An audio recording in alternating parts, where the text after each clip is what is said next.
Yo, what's good, YouTube? It's your boy K Spot. Damn, I bit my tongue. Fuck. Yo, check me out on Twitch. Check out the Discord server. Links are in the description. I did making the case for Larry Bird. I think I did Larry Bird's. I did Will Chamberlain. I think next time we finna do Magic Johnson, and then we'll get through all the making the cases. You know what I'm saying? But we about to check out this making the case for LeBron James, who I believe is the GOAT. You know what I'm saying? All opinions may differ, but hey, it is what it is. You know what I'm saying? But with that being said, I don't make this intro too long. This is a whole 30-minute video. You know what I'm saying? So we gonna get straight to it, nigga. Basketball is special. The size of the court and the lack of pads or helmets give fans the most intimate experience of a team sport that exists. And because of the different styles that basketball allows for, players develop their own distinct identities and signature styles through their creativity, flair, and athleticism. Yes, sir. Talk to me. And although no player succeeds alone, the scoring volume and two-way nature of the sport give individual stars a nearly unprecedented amount of control over the flow and outcome of a game. For this reason, players are constantly compared to their peers and to the legends of the past in order to answer the most hotly contested question in the sport. Who's the greatest to ever do it? For me, the question is redundant. They believe in only one right answer, their answer. Others might have their own personal stance, but acknowledge one or two alternatives. But I believe that there's much more nuance to the question of greatness and more answers to it than you might think. By my count, there are 8 players in NBA history that have a substantial claim as the GOAT. Okay. It's a subjective thing though. I can't give you a definitive answer. All I can do is make the argument. So today, I'll be making the case for LeBron James as the greatest basketball player of all time. The motherfucking GOAT! Let's get it, man. I like these making the case videos. They're so fire. Shout out to Clayton Crowley. To begin making the case for LeBron James, No. Michael Jordan is the LeBron GOAT. James isn't built like that. There's no way. That's literally what y'all sound like in my comments. You know what I'm saying? I know for a fact earlier when I said that I believe LeBron James is the GOAT, I know there's so many people in the comments who gonna have something to say about that. LeBron, he's not better than Kobe, he's not better than Jordan, he's not better than Will. You know what I'm saying? Chill the fuck out, nigga. Relax, nigga. No way that he is the GOAT. What are you talking about? LeBron. You're making a video about LeBron being the GOAT. Out of here. No. And just like that, it is okay to have a different opinion. You know what I'm saying? Just the way I believe LeBron James is the GOAT does not mean that I'll shit on or discredit, these other great players, Wills, Larry's, and all them niggas, you know what I'm saying? I just believe LeBron's the best. But that doesn't mean I'll shit on them. That's one thing a lot of people forget to do. It's okay to stick to your opinion, have an argument for opinion, but your argument shouldn't be you know what I'm saying, talking down on the other players, you know what I'm saying? That happened a lot with the Larry Bird, Kevin Durant video, you know what I'm saying? I prefer Kevin Durant, but I can still appreciate Larry Bird's greatness. You know what I'm saying? And now the Larry Bird fans who disagreed against me, all school, you can disagree with me. But the fact that they was shitting on KD in the process, talking about, KD couldn't carry Larry Bird's jock strap or whatever. Man. Started the LeBron GOAT case. Come on, bro. And what's crazy is that these Larry Bird fans, a lot of y'all, actually, let me address it. A lot of y'all are older than me. I am much younger than y'all. And yet, I'm the one who's thinking this way. You know what I'm saying? I can't be the more mature one. That's fucking weird. You know what I'm saying? Y'all old heads should be able to appreciate today's basketball. Yeah, you can have your opinion that the OG basketball back in the day was better. That's cool. That's your opinion. But that doesn't mean you have to shit on today's basketball. Just like I ain't shit on, basketball back then. I actually appreciate that shit. Y'all should do the same thing. Crazy how a young nigga is giving y'all old niggas advice. That's crazy. Let's get it though. to which a certain segment of the population reacts by getting so mad that they start to pop blood vessels. And that's a really interesting reaction to me. I've made videos about why players like Larry Bird and Tim Duncan are the GOATs, and sure, I get some "this video is garbage because MJ is the GOAT" comments, but it's mostly been that's y'all having a lovely chat about the merits and nuances of those players' careers. I don't expect that to be the case today. But why? Why is it that LeBron, more than any other player, gets Jordan truth? I am aware of Tim Duncan's accolades and all that shit, but like I've never really watched his game, so we might have to check that out as well. You know what I'm saying? At the moment, I'm sleep on Tim Duncan. So defensive. If you are one of those volatile Jordan defenders and you're racing to the comments right now, I know that there's nothing I can do to stop you. But for the rest of you, please, just humor me, even if you think Jordan's the GOAT. Hear what I have to say. We all still love basketball. We can all still be friends. When LeBron Yeah, we can still be homies, you know what I'm saying? St. Mary's High School in Akron, Ohio, he posted per-game averages of 18 points, 6 rebounds, and 3 assists. The Irish went undefeated, 27-0, won the state championship, and James was named the state tournament MVP. And just like that, the final year of anonymity for LeBron James was over. In the summer, between his freshman and sophomore years, James's play on the AAU circuit caught the eyes of every scout he encountered. Word began to spread far and wide about the man-child from Akron, Ohio. In his sophomore season, he saw an increase in every box score figure. His team started playing home games at the University of Akron's arena in order to seat the thousands of spectators. His team lost one game all year. They're playing the arena because they was trying to see this nigga? That's goated. First sophomore ever named to USA Today's All-USA First Team. He had officially entered the territory of phenom. Scouts were infatuated with James for a number of reasons. He had every measurable you could want out of a 16-year-old. Tall, strong, good wingspan, off-the-charts athleticism. But he also had superb instincts, a natural enthusiasm for the game, an unselfish play style, preternatural passing abilities, and strong leadership qualities, which is why, in his junior year, Sports Illustrated put LeBron on its cover.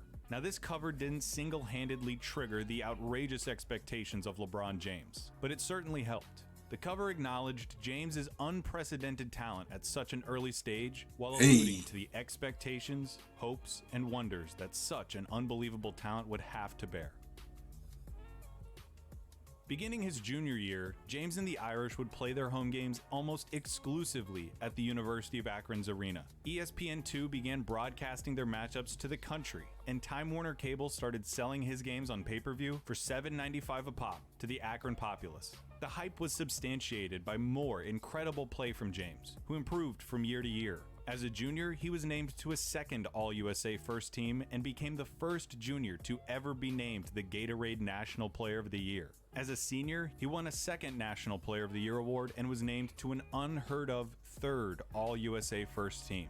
James' junior year remains the turning point of his celebrity. It was then that he went from highly touted young prospect to inheritor of the sport of basketball. God That's damn. the thing. We as sports fans fetishize potential. The allure of the future is endless. If a player has potential, they can be anything. It hasn't happened yet, so it's still technically possible, no matter how outrageous the expectations. 27-11. But then if they don't succeed, 5 we label them assists. as failures, busts. Couldn't do it, didn't pan out. Never mind the fact that we were the ones who set the expectations to begin with.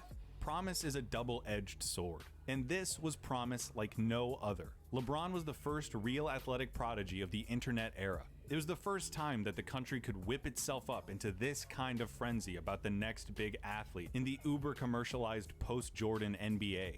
These days, young prospects in every sport get enough smoke blown up their asses to host a barbecue with top 100 recruiting lists and the videos with titles calling any prospect who hits back-to-back threes the next Steph Curry. It's too much to say that it started with LeBron, but he was undoubtedly the initial product of the hype machine we're familiar with today. He was so good at such a young age, and so many people saw him and talked about him and heard about him that the stakes were clear. LeBron James could not be a 6-time NBA All-Star. He couldn't win 1 or 2 MVPs. He couldn't be the next Tracy McGrady or the next Vince Carter. He had to be the face of the league and go down in history as one of, if not the greatest basketball players of all time.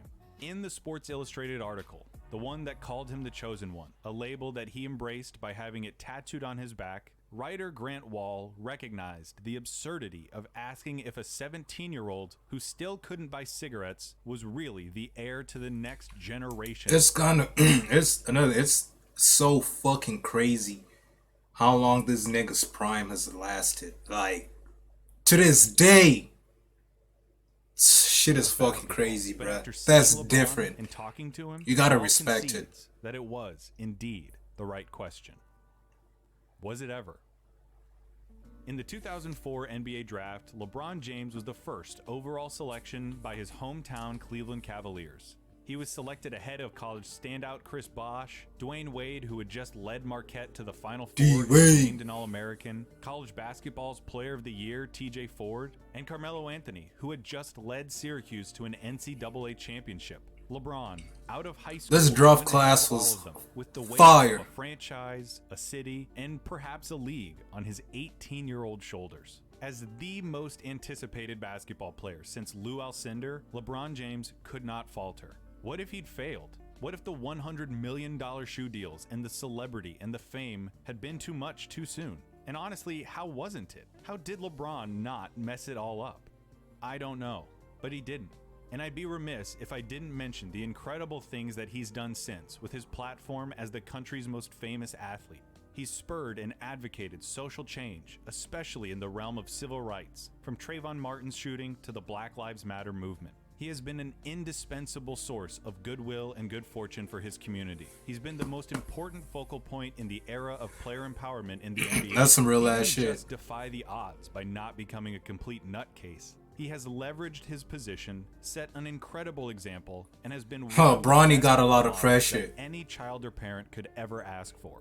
He's still playing, which means that all of these accolades are subject to change and likely will. But the only assumptions I'll be making are that LeBron finished within at least the top 5 of MVP voting this year and made first team All-NBA, which means he has been named to 13 All-NBA first teams and 16 total All-NBA teams, both records demonstrating his unbelievably prolonged reign over the sport. He's won 4 MVPs in 5 years, a feat only matched by Bill Russell, and finished in the top 5 of MVP voting in all but 3 of his 17 seasons. He's been selected to 16 All-Star games, 6 All-Defensive teams, and stands at or near the top of multiple all-time statistical leaderboards that demonstrate his all-around proficiency, from playoff points scored to career assists. He has achieved such a universal and unique statistical position for a number of reasons. Namely among them, LeBron James is the best basketball player of all time. When James Naismith nailed a peach basket to a wall in a gym in Massachusetts, there was no way he could have ever imagined the game as it is today. And there is no way, not in his wildest dreams, that he could have ever imagined an athlete like LeBron. The guy is 6'8", 260, built like Karl Malone, passes like Larry Bird, jumps like Michael, and surveys the court like Magic Johnson. He's not the strongest or the fastest, but he's faster than the strongest and stronger than the fastest. It's a cocktail of cerebral perception and hand-eye coordination that has made him one of the premier passers in this, but he's faster than the strongest. That was nice. I had to take it back. I'm He sorry. has a cocktail of cerebral perception and hand-eye coordination that has Whoop, made where you him going, one of the Dahmer? premier passers in league history. He has a 7-foot wingspan, a lightning-quick first step, supernatural anticipation, and an IQ on both ends of the court that comes from the brain of basketball. LeBron's IQ is It would fucking be enough crazy. if LeBron had just built a name and career. If you're not aware of LeBron's IQ, I suggest you check out LeBron's mic'd up and just the shit that he be saying on the court. You know what I'm saying? That nigga's a coach on the court. For himself thanks to his prodigious natural talents. But he worked diligently, year in and year out, to improve himself as a basketball player. He received criticism for not using his Herculean frame to lock down opponents. And so, he became a lethal defender and was twice the runner-up for Defensive Player of the Year. Opponents would exploit James's lack of post-game by assigning him smaller, quicker defenders. He spent the summer with Hakeem Olajuwon and became a back-down bully. To better space the floor and accommodate the modern style of basketball, he needed to improve. Spend the summer with Hakeem, that's He dope. became a master of efficiency, and at his best was a 40% three-point shooter. There is no aspect of basketball that LeBron James is not superb at. It's a silly hypothetical, but I think it serves my point to say that a team of 5 LeBrons would beat a team of 5 of anybody else. That shit was crazy. A team of 5 LeBrons adding to it. is not normal. Adding to it for an insanely long time. He's been probably the best basketball player in the world since 2008 or 2009. And if your life came down to one game, he's still one of the first calls you'd make at age 35 in year 17. He can do anything, does everything, and he's never had a truly 35? Wait, was this video like 2 years ago? Oh, he's 36. Oh, this was last year.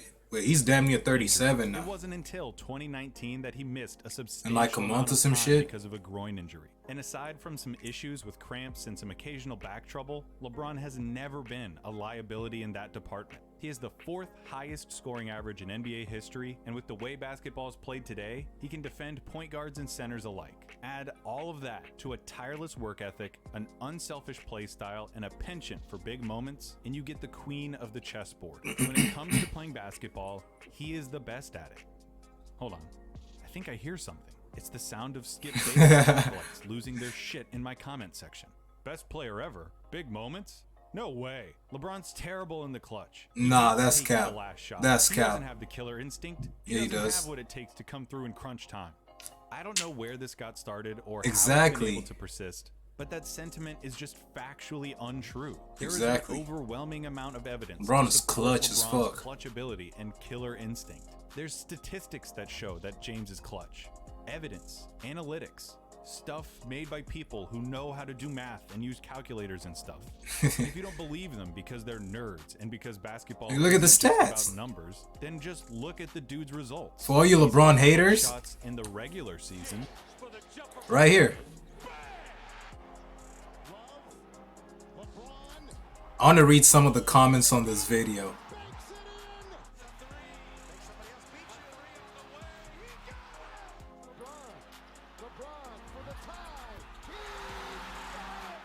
And he's hit clutch shots in the playoffs.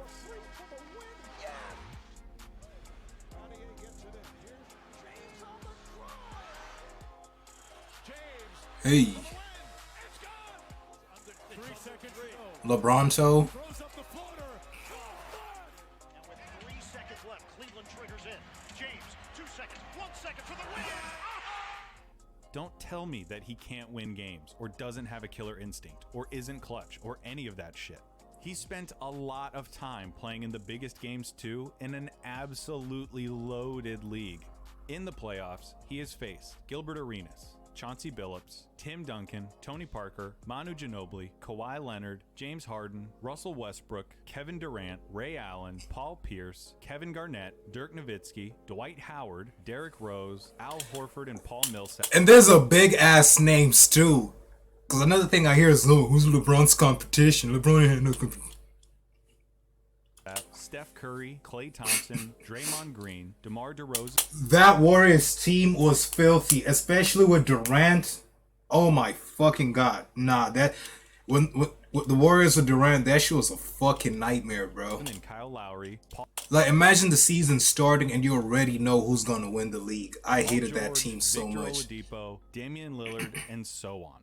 and so And the forth. players he's faced haven't just been eye-popping. He's lined up against some of the vaunted teams and franchises in NBA lore. He played the Spurs, the most successful post-Jordan franchise in basketball, 3 times in the finals.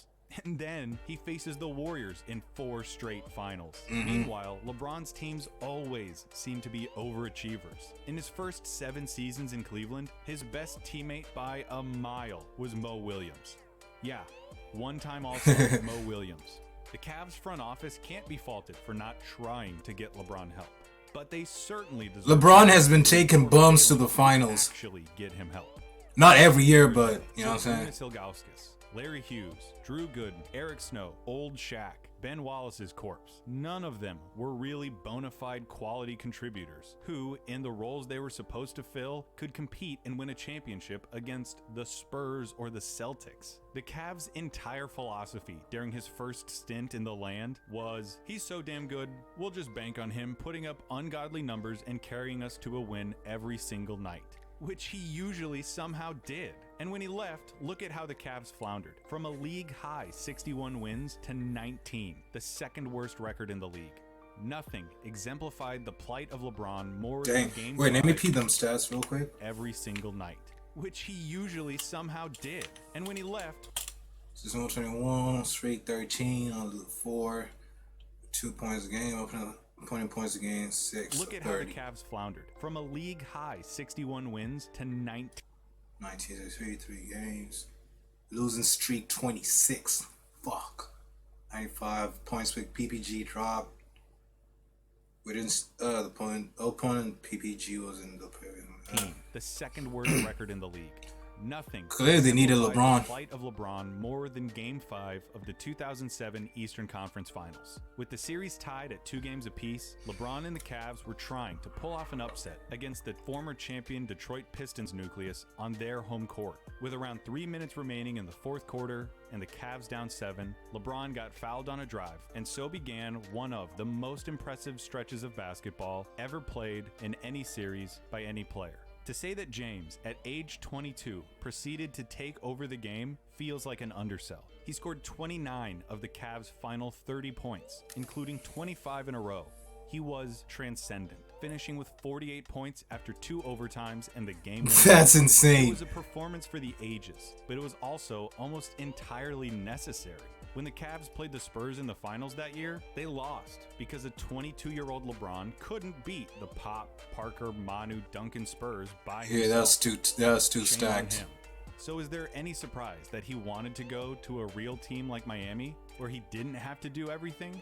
And make no mistake, it's not like he didn't still have his Atlas moments with the Heat. Game 6 of the 2012 Eastern Conference Finals. The Heat are down 3-2, coming off of the decision in the 2011 Finals. LeBron and the Heat were under as big of a magnifying glass as you can get. In Boston, the Celtics had the chance to send the LeBron, Wade, Bosh Heat out by the historical wayside as a catastrophic failure. But then LeBron put on this face and picked the Celtics apart. He had 30 points in the first half. In classic LeBron fashion, he was everywhere doing everything. He sucked the oxygen out of the arena and never gave it back, coming through with an all-time performance in maybe the most important game of his career. 2013 Finals, Games 6 and 7. Leading the fourth quarter charge in Game 6, hitting a crucial 3 with 20 seconds left to set up Ray Allen's legendary shot. Back out to James, another 3. It's good. James knocks it down. 37, 12, and 4, plus the series icing jumper in Game 7. Tim Duncan showing James pulls up, puts it in, 4-point lead. 35 for LeBron James. The games, series, and runs that he's had will someday fill their own multi-part documentary. that dunk was like, that poster was just undeniable. LeBron has lived in the whoever that playoffs was, his and career thrived died under that the night. brightest of lights, despite the unique Yeah, brand you- of scrutiny that nigga and died that night. criticism that is his.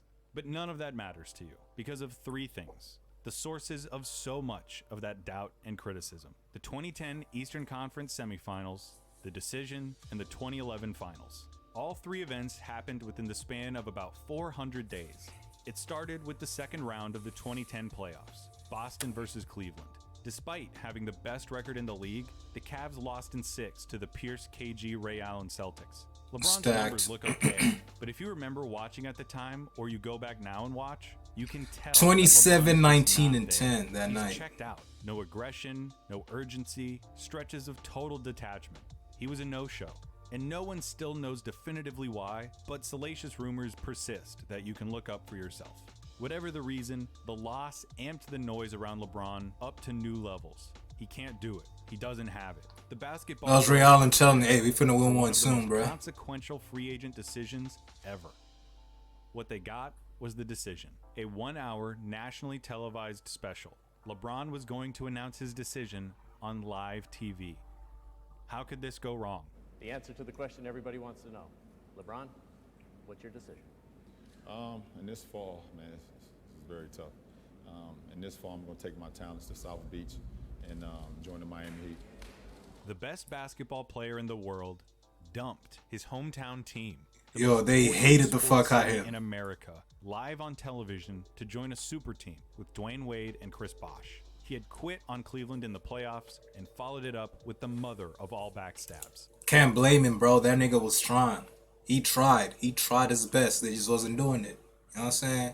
Had to move The on. decision remains perhaps the single meanest thing an athlete has ever done to their franchise. It was mindless, shallow, insulting, and egotistical in a profound way. LeBron quickly went from one of the most popular and celebrated No, it was not. athletes I don't think it is. I think it was the right thing to do. You know what I'm saying? Because, I mean, think about it. I mean, I get it's his hometown, but his first stint, bro, he tried. He tried. Nothing happened. You know what I'm saying? the country to its It is what it is. Cavs owner Dan Gilbert Everyone wants to published win. an infamous letter tearing James apart. Fans burned his jersey in the streets. Conversations about how LeBron was wired and whether he could be the guy flooded the airwaves. But the funny thing was, I don't think anyone really faulted him for wanting out of Cleveland. It was clear that he didn't get the help that a superstar needs in order to capitalize on their talents. The criticism was first and foremost with the execution, doing it in a self-aggrandizing live TV special. The criticism quickly turned into nonsensical, inane cliches and false narratives. The same LeBron that was getting praised for his ability to cultivate camaraderie and success on abhorrent teams was now being criticized for not making his teammates fear him, whatever that means. Was the decision the dumbest thing LeBron could have done? Yes. Was it a knife in the back of the community that had supported him as he ascended from chosen one to superstar? Yes. Was most of this criticism of his mental makeup and desire to win baseless and spiteful? Also, yes. But it probably didn't feel that way for a lot of NBA fans at the time. They hated him. He had quit on and betrayed his team. So when the Heat lost the 2011 finals, the hate boners raged in full force. The Heat didn't just lose because the Mavs were better. They lost because LeBron choked. His scoring average plummeted to 17 points a game, down from 26 during the regular season. And of those 17 points a game, only 3 came during the fourth quarter, which is especially damning considering how tight the series was. James turned himself into public enemy number 1, Damn. promised a jewelry box's worth of rings, and when the world was watching, completely flopped. There are no excuses. I can't tell you actually Big LeBron Dirk. played really well, or that his team let him down. He sucked. He let them down, and they lost. It's a fact. Should it define him forever? Damn, that's tough. No. I didn't know If we that. take a trip into yesteryear, we can look at a young point guard on the Los Angeles Lakers in the 1984 finals by the name of Earvin Magic Johnson. The series was the first championship meeting between Larry Bird and Magic since their record-breaking collegiate showdown. The two were now the faces of a surging NBA, revitalized thanks to their mastery and rivalry. What did Magic do? He choked. Pretty hard. In Game 2, he dribbled out the final 11 seconds in regulation of a tied game without putting up a shot. The Lakers lost in overtime. In Game 4, That's Magic crazy. had his pass picked off with 4 seconds left in regulation of a tied game. Then in overtime, missed both free throws with 35 seconds left, with the score tied again. That must be The Lakers tough. lost. In Game 7, Magic turned the ball over twice in the final 90 seconds of a tightly contested game. The Shit Lakers happens, lost. man. Basketball writers were ruthless and cutting. The fact was, he didn't have what it took to come Don't through call in him big Magic, just call him moments, despite unreliable. previous Damn. evidence to the contrary. And that's not how we remember. It must be tough being under the spotlight like that. You know what I'm saying? You fuck up just a little bit and now the whole world is on your ass and shit like that. Damn, you gotta have a certain mental toughness to deal with this kind You of shit. remember him as a player who came through in big games, had big performances, and who you wanted to have the ball when the game got close. Could it be because he led the But then I guess, you know, them being hated on, I guess it drives them to do better, you know what I'm saying? Haters are my Lakers to 3 motivators. championships after his 84 meltdown? So why is it that some people's opinions on LeBron James haven't changed in the last 9 years? How were 3 championships? They won't change until he retires. You know what I'm saying? That's the thing is people don't like to give people their flowers, you know, while they're still alive or active in whatever field they're doing. You know what I'm saying? They only wait until you're gone, until you're done, or until you're dead, and it's like, oh man, he was the greatest, blah blah blah. You know what I'm saying? Like, give people their flowers now while they're still on this earth. You know what I'm saying? And 7 more consecutive finals, not some sort of redemption. Don't appreciate greatness once it's gone. Magic bullet, 3-6 in finals series. Not that he's won 3 championships, or that he's made 9 finals, or that he spent almost the entire decade of the 2010s playing June basketball. It's that he's made it 9 times and lost 6 times. Would it be better if he were 3-0 or 3-3? It is not a meaningful or insightful conversation in any capacity to boil down a player's entire career, his contributions, strengths, weaknesses, and subtleties to just his record in the NBA Finals. How is it that making it to the finals and losing is worse than not making it at all? If you take the time to actually look at how he ended up in those series and what Strong he actually did finish. in them, I have no idea how And you won. can construe his finals performances as a hindrance to his case. We talked about 07, 11, 12, and 13. Of those 4, the first was a loss to a team with an actual roster and head coach. The second was a loss that can be pinned entirely on James. Pop got to be one of the Last greatest 2 were coaches of all victories. time. In 2014, the Spurs played absolutely divine basketball. You cannot play the game better. Here's the thing: Spurs today, like they're ass. I mean, no, they're not ass. It's just that, you know what I'm saying, they have no one, but they still play good basketball. Like the Spurs have always played good basketball, bro. That nigga Pop is something Bron and else, Chris bro. Bosh were the only players on the roster who showed up.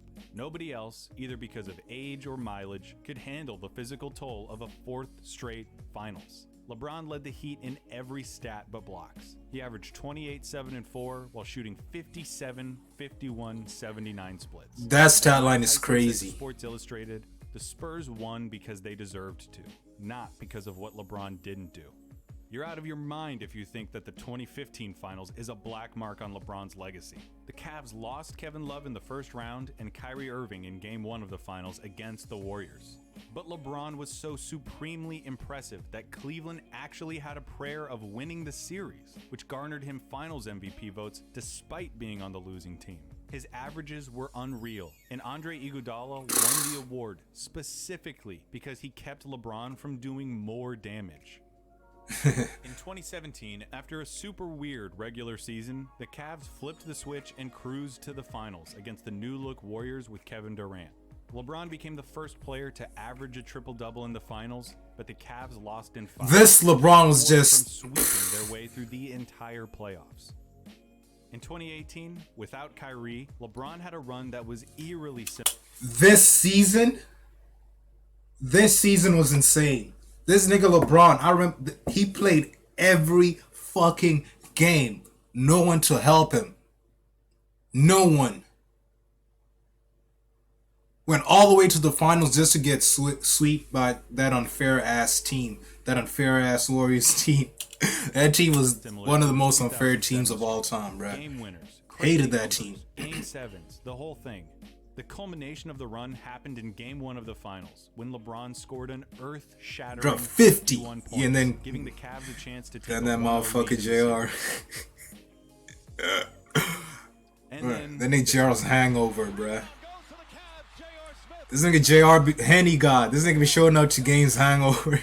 for the past 13 years in a Yeah. row, every team that LeBron James has played on has been I fuck with in JR contention though. to win the championship regardless of the roster around him. We're not going to play the what if game, but he's proven that he doesn't need the league's all-time leading scorer as a teammate or the Zen master as a coach.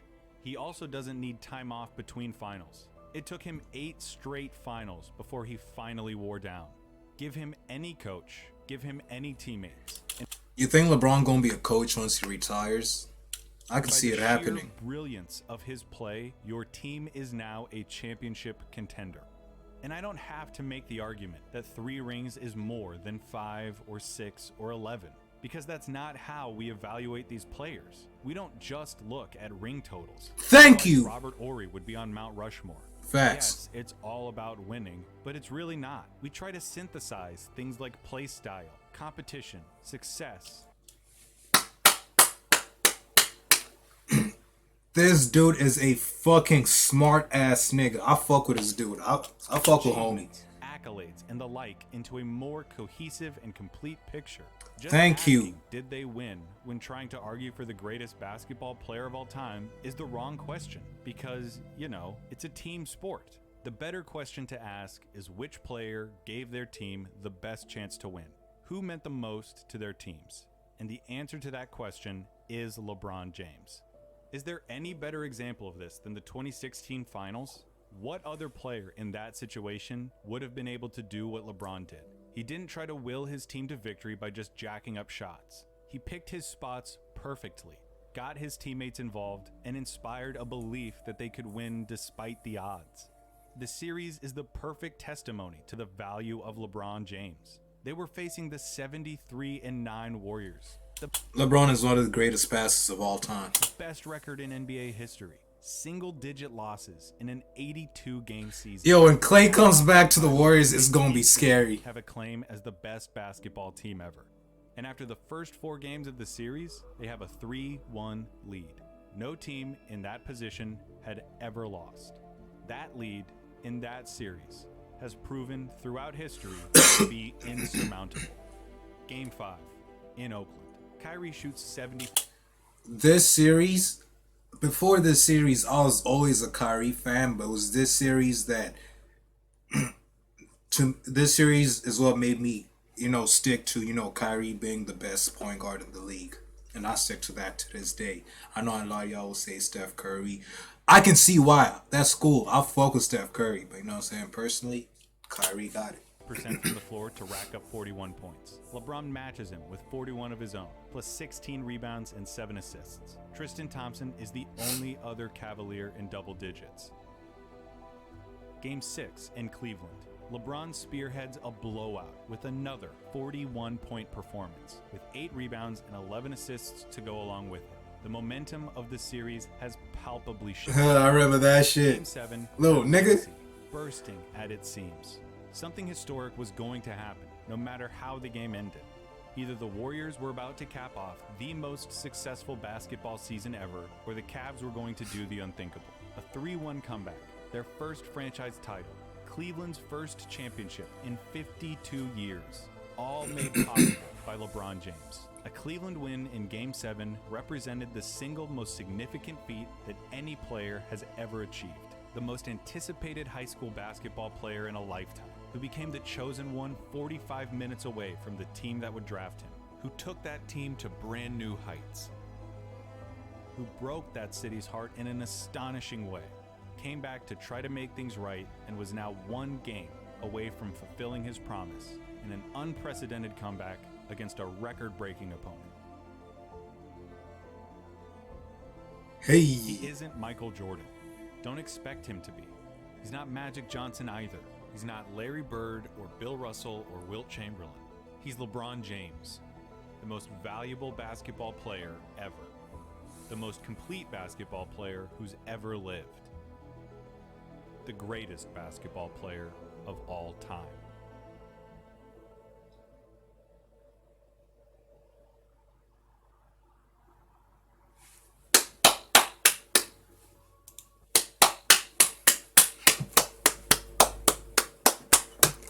W video.